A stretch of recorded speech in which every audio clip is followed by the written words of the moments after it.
દુશ્મન, શત્રુ, દુશ્મનને જો તમારે મળવું હોય અને દુશ્મનને જો તમારે પેદા કરવા હોય તો ભલા માણસ એના માટે તમારે કેટલાના સારા કામ કરવા પડે, કેટલાયનું ભલું કરવું પડે, કેટલાય માણસોના ભલાઈના કામ કરીને તમે દુશ્મનોને નોતરો છો.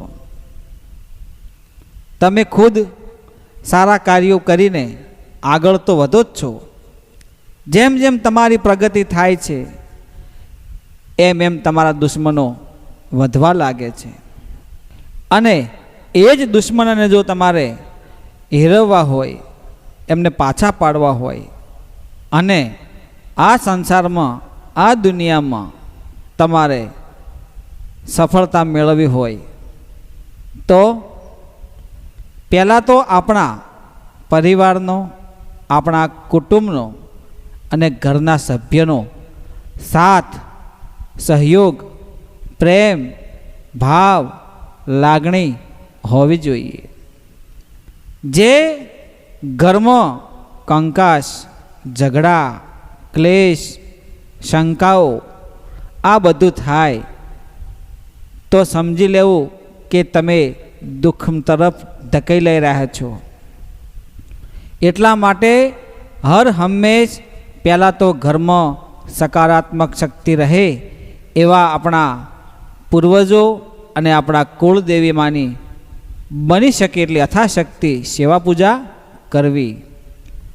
બાળકોનું સારા વિચારો થકી સારું સિંચન કરવું, વડીલોના, ગુરુજનોના આશીર્વાદ લેવા.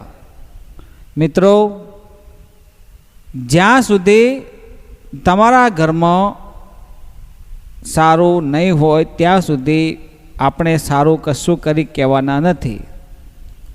જો ઘરમાં અણબનાવ હોય, ભાઈ બહેન, મા બાપ, કુટુંબ, પરિવાર, સમાજમાં અણબનાવ હોય, કોઈ શંકા હોય તો આ બધું દૂર કાઢી દેવું જોઈએ. બને એટલો પ્રેમ રાખવો જોઈએ.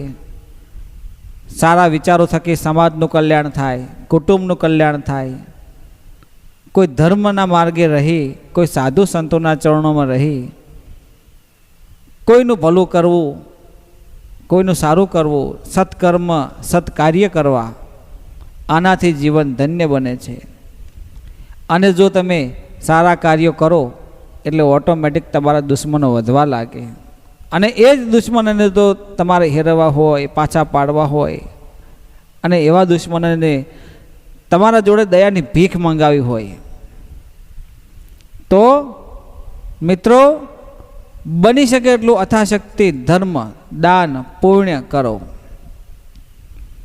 જ્યારે જ્યારે તમારા ઉપર કોઈ વિઘ્ન આવે, કોઈ સંકટ આવે તો પહેલો તો આપણા ઘરનો સાથ હોવો જોઈએ. આ દુનિયામાં જો સૌથી અતિ પ્રિય પાત્ર હોય અને સુખે દુઃખે, તડકે છાંયડે જો તમને સાથ આપે તો પતિનો અને પત્નીનું જોડલું છે. પતિ અને પત્નીનું.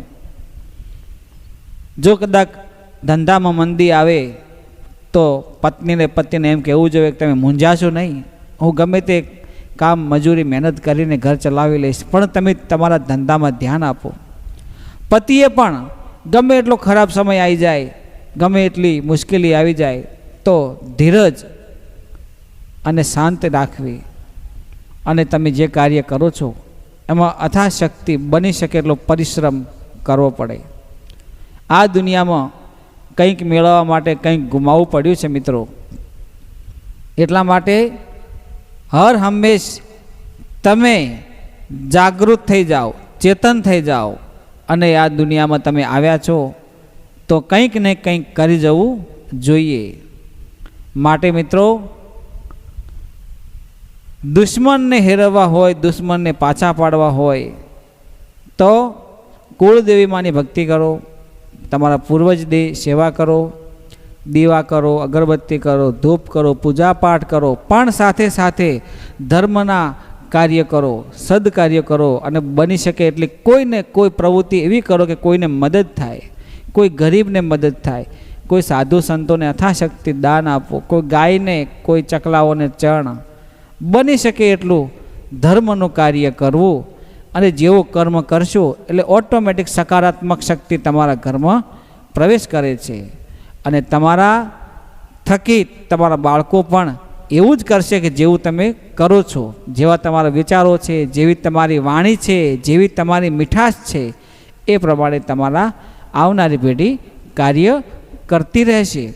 પણ જ્યારે તમે સત્કાર્યો કરો છો તો એટલા માટે આપણે આપણા ધર્મમાં રહીને, આપણા ગુરુજનોના ચરણોમાં રહીને આપણે સત્કાર્યો કરવા જોઈએ. બની શકે તો કોઈનું ખોટું ન કરવું, કોઈને નડવું નહીં, કોઈને અડચણ ન થવું. ભલે ગમે એવી મુશ્કેલી આવે, ગમે એવું સંકટ આવે, એ તો એક દિવસ વયું જશે. મિત્રો, આ વિડીયો મેં મારા જાત અનુભવેથી બનાવેલો છે. તમારા મંતવ્યો, તમારા પ્રતિભાવો કોમેન્ટમાં જણાવવા વિનંતી. જય ગુરુદેવ, જય માતાજી.